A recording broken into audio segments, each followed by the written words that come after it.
Hey everybody, it's Olivia Sheldon with LiviaWell. I hope you have liked me on Facebook and you are following me on Twitter, Instagram, and you've checked out and subscribed to my YouTube channel, LiviaWell, of course, and also my website, positiveenergyyoga.com. All right, I got it all in there.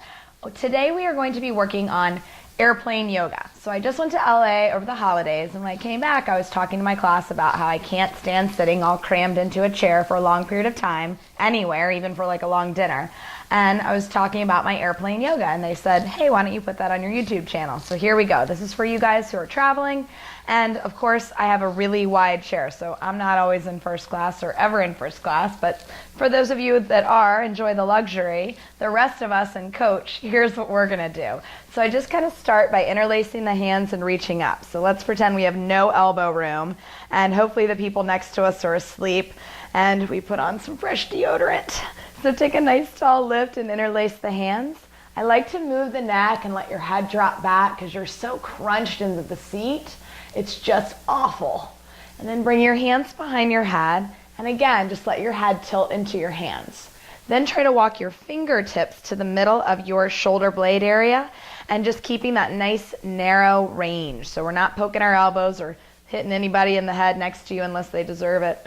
And then feel that opening through your chest, and just take a couple deep breaths here. If you want to close your eyes, go for it.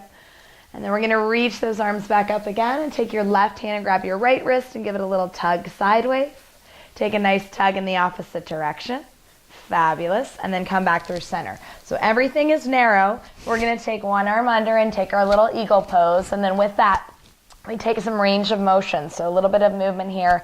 Definitely take some circles. This will help to loosen up those shoulders, opening your elbows and your wrists, and just feels good into your neck and your upper back when you do this.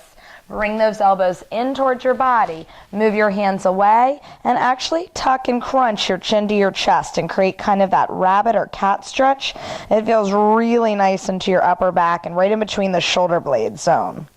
And then after you've done one side, unwind, take some shoulder rolls and circle back. And then maybe order a drink and then switch to the other side. It's going to come under. Same thing, little choppies, range of motion, round and curl. And that's your upper body positioning. Now for those legs. I don't know what hurts you more, lower back or upper back. It's hard to choose, but this is for the lower back. So the best way to stretch your lower back is always the number 4 hip opener. I've shown you this many times before because it's such a go-to posture. Right hand kind of pushes that right knee down, and you can actually come to the edge of your seat, coach or first class. Right hand's going to push that right knee further down.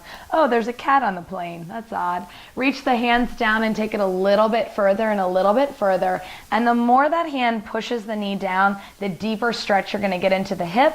The hip going to support that lower back and give you a nice little release back there. It feels awesome, especially after a long day. Okay, so that's your option for your hips. And then you can move on and take a little twist. So of course do both legs, but I just twist in my seat like this. And like you do with any spinal twist, it's all thinking about it. So visualize the inside and twist from that inside core all the way up and just get a nice tall spine as you inhale, and twist and wring out your waistline with your exhale. So twist, twist, twist, twist. Hold everything for about 5 breaths, by the way, with your nice ujjayi in through the nose and out through the nose. Real easy stuff right here.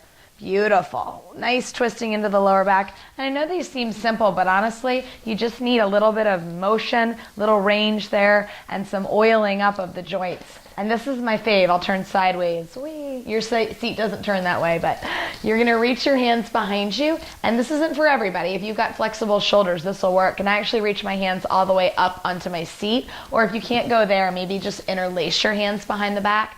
And then just stretch the chest. This one I hold for a while. I'd say take 10 breaths on this one with that nice interlacing of the hands.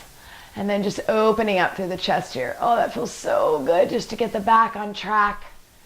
And then release. And finally, always taking some neck rolls, range of motion. So kind of just in your mind, work your way through your body from head to toe and toe to head. And try to kind of get every single part as much as you can in that small space. So we're going to do some ankle rolls to help the circulation. So take your shoes off and give me some just easy swirls. This is actually good for your circulation too, because I'm sure you've heard of like blood clots in the legs. It's not good to be up that high in the air and not have circulation going in your body. and then circle the other direction. They better get this cat off this airplane. And then circle the other way. Good. And just easy. And then maybe some pointing and flexing. So just real simple exercises. So here's my fave that I'm saving for the last moment. This is when everybody is really asleep. Otherwise, it kind of freaks people out. So seriously, I do this on the plane. I just extend my leg up and kind of stretch out my hamstring. It feels good. The more you flex your foot, the more you'll feel it in the back of the leg. I'll turn sideways so you can see. And then even a little diagonal here so you can just stretch that outside edge of your hip and into your outside hamstring area. And if really no one's looking and the stewardess isn't walking by, I'll even do a seated pigeon here. So just to stretch any way that you possibly can so that your body doesn't feel stuck and yucky when you get off the airplane. So those are your airplane yoga poses. I hope you do that and take me with you wherever you're going, especially if it's somewhere warm. Namaste.